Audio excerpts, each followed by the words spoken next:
छत्तीसगढ़ से बिलोंग करती हूँ, लेकिन जब मैं यहाँ बिहार में आई तो मैंने काफ़ी लोग को देखा कि मेरे से बहुत ही जो हमारे लिए किए हैं वो कोई नहीं कर सकता है।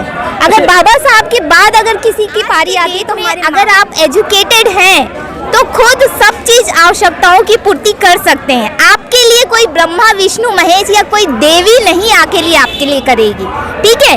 अगर जीवन में समस्या है तो खुद आपको संघर्ष करना पड़ेगा, खुद सामने आना पड़ेगा। अपना सोनम बौद्ध नाम पड़ेगा। अच्छा, यहाँ 22 पत्रिका दिलवाया गया है, उसमें बोला गया है कि ब्रह्मा विष्णु महेश को नहीं मानना है, झूठ नहीं बोलना है, तो झूठ बोलती है कि नहीं?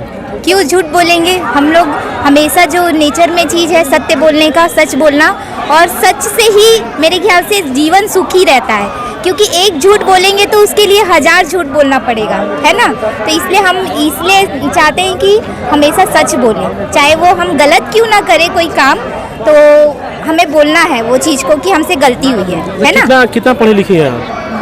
एक्चुअली मैं पोस्ट ग्रेजुएट हूँ, मैं बीकॉम से ग्रेजुएशन की हूँ और पीजीडीसी है मेरा, और मैं कौशल विभाग केंद्र में टीचर फैसिलिटेटर में हूँ, कंप्यूटर ऑपरेटर कंप्यूटर टीचर हूँ। अच्छा, आप इतने बेबाकी से बोल रही हैं, सरकार से डर नहीं लगता है आपको? क्यों डर लगेगा? मैं तो यही चाहूँगी कि हर लोग शिक्षित बने, और जो हमारी कैटेगरी के लोग हैं, एक्चुअली मैं छत्तीसगढ़ से बिलोंग करती हूँ, लेकिन जब मैं यहाँ बिहार में आई तो मैंने काफ़ी लोग को देखा कि मेरे से बहुत ही भेदभाव करते हैं। क्यों करते हैं भेदभाव? आखिर मैं भी उन्हीं के जैसे हूँ, मैं भी शिक्षित हूँ, और आज मैं शिक्षित हूँ इसीलिए उस पोस्ट पे जाकर के वहाँ पे पढ़ा रही हूँ, उसी दम पे। इसलिए मैं कहूँगी कि बाबा साहब जो हमारे लिए किए हैं वो कोई नहीं कर सकता है। अगर बाबा साहब के बाद अगर किसी की पारी आती है तो हमारे माँ बाप हैं, जिन्होंने मुझे पढ़ा लिखा के यहाँ तक पहुँचाया। अच्छा, यहाँ से जो SC/ST के जो कर्मचारी होते हैं, जो मास्टर होते हैं, ये माइक में खुल के नहीं आते हैं, इनको बोलते हैं कि हमको डर लगता है कहीं मेरा नौकरी ना चला जाए। आप इतनी बेबाकी से बोल रही हैं। देखिए, डर उनको कहीं ना कहीं कुछ ना कुछ उन्होंने गलत किया है, इसीलिए वो डरते हैं, लेकिन हम शिक्षित हैं और शिक्षित होने के साथ साथ सही वे में वहाँ जॉब कर रहे हैं। भले मैं SC से आती हूँ लेकिन सही लाइन है मेरी, इसलिए मेरे को डर नहीं है। अच्छा, आप मतलब कितने साल से मतलब बौद्ध बनी हुई है?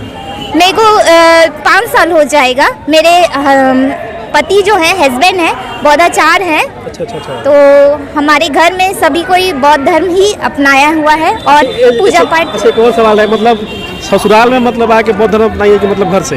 नहीं, मैं ससुराल में ही आकर के यहाँ पे मेरे को बौद्ध धर्म अपनाना पड़ा, क्योंकि वहाँ जहाँ हम वहाँ रहते हैं वहाँ पे ऐसा वातावरण नहीं है छुआछूत का, ठीक है। ये यहाँ आने के बाद ही छुआछूत और भेदभाव हमको पता चला कि हम ST वर्ग के हैं। उसके बाद ही मैंने इसमें थोड़ा कुछ और प्रोग्रेस किया है।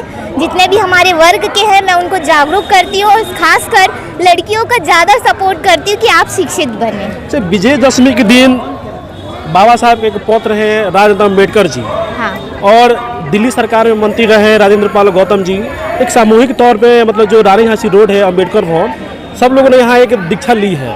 हाँ। और उनके खिलाफ जो बीजेपी के जो तमाम नेता हैं, चाहे वो मनोज तिवारी हो गए, चाहे गौरव भाटिया हो गए, जो तमाम मतलब ये बोल रहे हैं कि हमारे धर्म की भावना जो होता है आहत हो गया है। देखिए, मैं ये कहना चाहूँगी कि सभी पार्टियां जो है सब जाति धर्म का सपोर्ट करती है, तो मुझे ऐसा लगता है कि उनको भी हमारे जाति धर्म और हमारे जो धर्म है उसका सपोर्ट करना चाहिए, क्योंकि धर्म में ये सिखाया जाता है ना कोई जाति है ना कोई भावना है, सब कोई इक्वल है, बराबर है। धर्म यानी कि जहाँ आप आइएगा सब मानव एक समान, है ना। अच्छा, मतलब बाबा साहब मतलब 1956 को विजयदशमी के दिन भी मतलब 22 प्रतिज्ञा अपनाए, उन्होंने भी कहा कि हम ब्रह्मा विष्णु महेश को नहीं मानेंगे। तो और ये जब उनके जो लोग हैं, हाँ, जो मतलब एक परिवार के लोग हैं, अगर ये दीक्षा ले रहे हैं तो किसी को भावना का आहत कैसे हो सकता है? देखिए, यहाँ पे मैं एक चीज़ क्लियर करूँगी कि अगर हम बौद्धाचार हो रहे हैं, बौद्ध धर्म को अपना रहे हैं, तो उसके पीछे एक शिक्षित है ना, शिक्षा है जो हमें ये शिक्षा देती है कि हमें दूसरों से भेदभाव नहीं करना है, सबको बराबर मानना है। किसी से कोई ब्राह्मण है चाहे कोई नीचे जाति का है, सबको इक्वल मानना है, लेकिन फिर भी हमारे साथ ऐसा करते हैं। लेकिन हम लोग जो शिक्षा लिए हैं हम उसके अकॉर्डिंग हम ये सब नहीं करते हैं। अच्छा, अपने तरफ से जो आपकी समाज की जो महिलाएं हैं, जो जो लड़की है जो मतलब शनिचरा भी करती हैं, मंगल ग्रह भी करती हैं, तमाम मतलब जो शिव का जो मतलब व्रत करते हैं, उनके लिए मतलब क्या संदेश दीजिएगा? देखिए, मैं उन लोग के लिए बस एक ही कहना चाहूँगी कि आज के डेट में अगर आप एजुकेटेड हैं तो खुद सब चीज़ आवश्यकताओं की पूर्ति कर सकते हैं। आपके लिए कोई ब्रह्मा विष्णु महेश या कोई देवी नहीं आके लिए आपके लिए करेगी, ठीक है। अगर जीवन में समस्या है तो खुद आपको संघर्ष करना पड़ेगा, खुद सामने आना पड़ेगा। उसके लिए किसी के पूजा पाठ कीजिएगा, कोई पंडित के पास ग्रह नक्षत्र दिखाने जाइएगा, उससे कोई ठीक नहीं होगा।